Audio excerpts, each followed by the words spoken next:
tudo bem? Bom, hoje eu estou de novo aqui com a doutora Clarissa e nós viemos com um novo tema para vocês e a gente espera que vocês gostem muito. Clá, seja bem-vinda, obrigada por estar aqui de novo, disponibilizando aí seu tempo para trazer mais conteúdos para todo mundo que segue a gente. Ô, minha querida, eu que agradeço. Eu tava com saudade já de falar com vocês, viu? Eu também.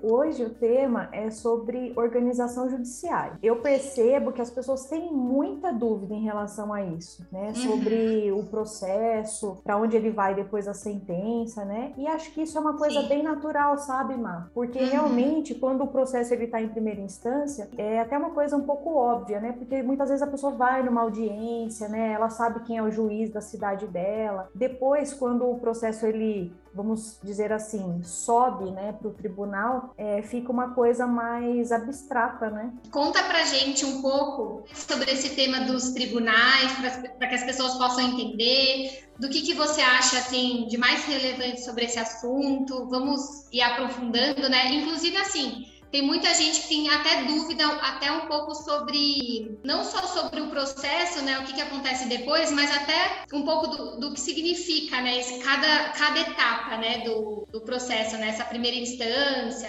enfim, se você puder contar pra gente um pouquinho. Na verdade, eu acho que a gente tem que simplificar bem esse assunto, porque senão fica algo realmente fora da realidade, para as pessoas entenderem. Vamos dizer assim que nós temos o quê? Duas instâncias ordinárias, né, de tribunais. E o que isso, assim, quer dizer? Depois de uma sentença dada pelo juiz, o processo ele pode ou não subir de instância, ou seja, para a segunda instância. Isso vai depender se as partes vão ou não recorrer. Se houver o recurso, o processo vai para o tribunal. E isso que eu estou dizendo é no cível estadual, né, ou no federal, dependendo da matéria que está sendo discutida na ação. No criminal também isso acontece e no trabalhista. E aqui a gente não vai falar sobre os tribunais eleitorais nem os militares, porque não é o foco.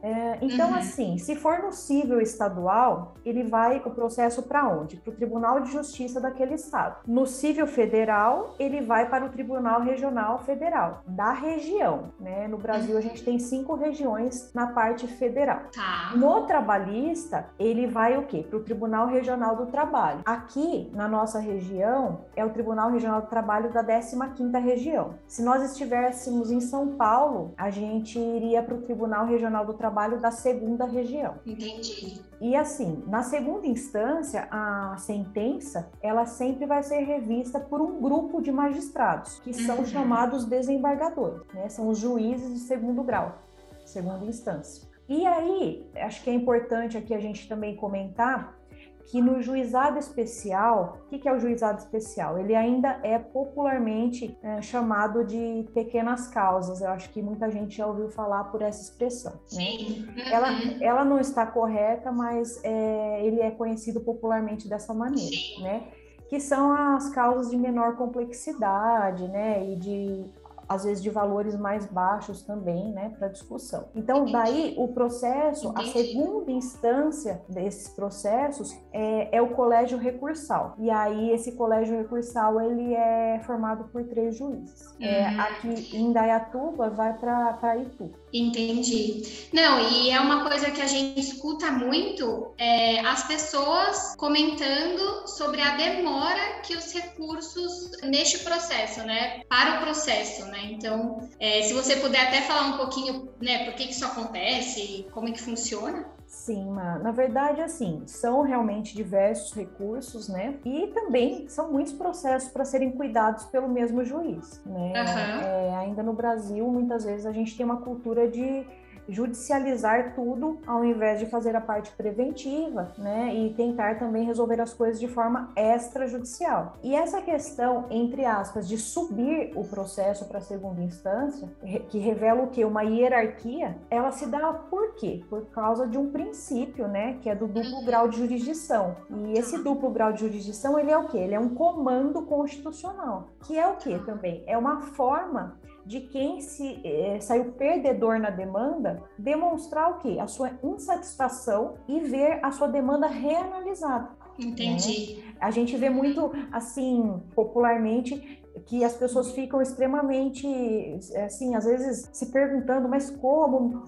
Até muitas vezes em casos criminais e muitas vezes também nos casos que envolvem políticos, né? A gente vê, poxa, mas vai ser reanalisado de novo, né? Sim. É porque tem os recursos. Acontece muito.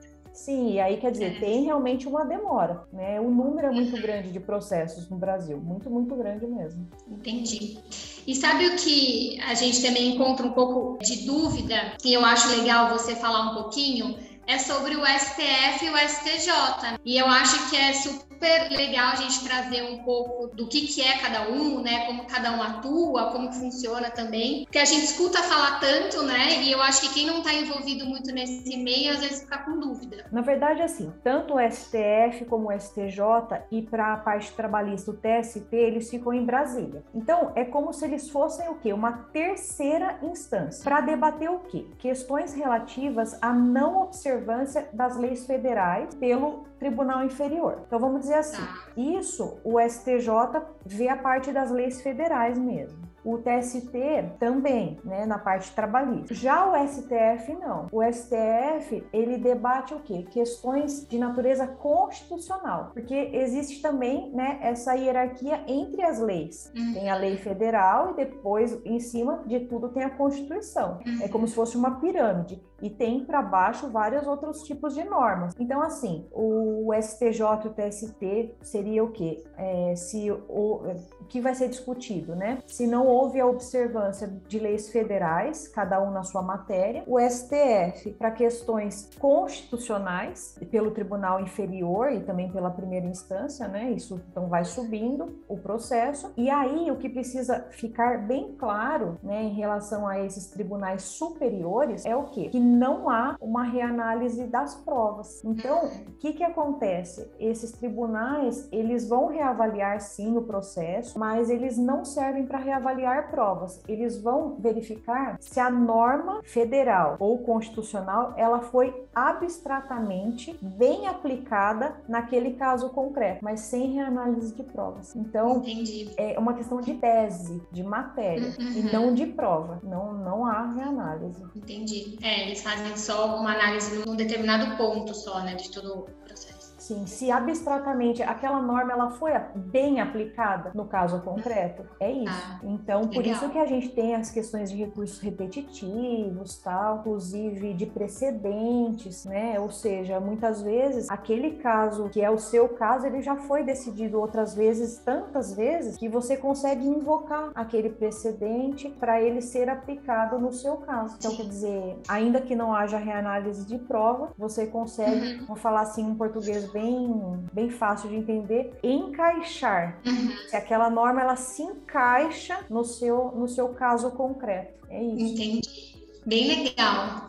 Eu queria agradecer já por essa aula rápida. A nossa ideia é justamente fazer vídeos bem rapidinhos, mas que eles podem de alguma forma esclarecer as principais dúvidas. E a Clara está à disposição para tirar todas as dúvidas que surgirem, né? Vocês podem colocar nos comentários, a gente vai deixar os arrobas aqui também no vídeo. E eu queria agradecer mais uma vez você por estar aqui com a gente, por estar dando essas aulas. Eu acho que é super importante, né, a gente abrir a cabeça e entender um pouco o outro olhar que a gente sempre comenta, né, um pouco desse olhar jurídico aí, né, do que a gente realmente pode e não pode dentro da lei, como algumas outras questões funcionam, para a gente poder ficar antenado. Com certeza, Má. Eu que te agradeço, minha querida. E realmente estou à disposição, né, para a gente conversar um pouquinho mais sobre esse tema, porque eu sei que não é às vezes de primeira que a gente entende aí essa questão da hierarquia aí em tribunais e leis, normas, né? Isso é uma coisa que para mim é um pouco mais tranquilo, porque eu lido diariamente há muitos anos, mas para quem não lida é complicado, né? Aquilo que a gente não atua, às vezes a gente fica com dificuldade de visualizar como realmente funciona, né? Sim, com certeza. Legal, então tá bom. Obrigada, viu? Obrigada, Má. Um beijo, viu? Fica com Deus. Beijo. Beijo. Você também. Amém. Beijo. Tchau. Tchau.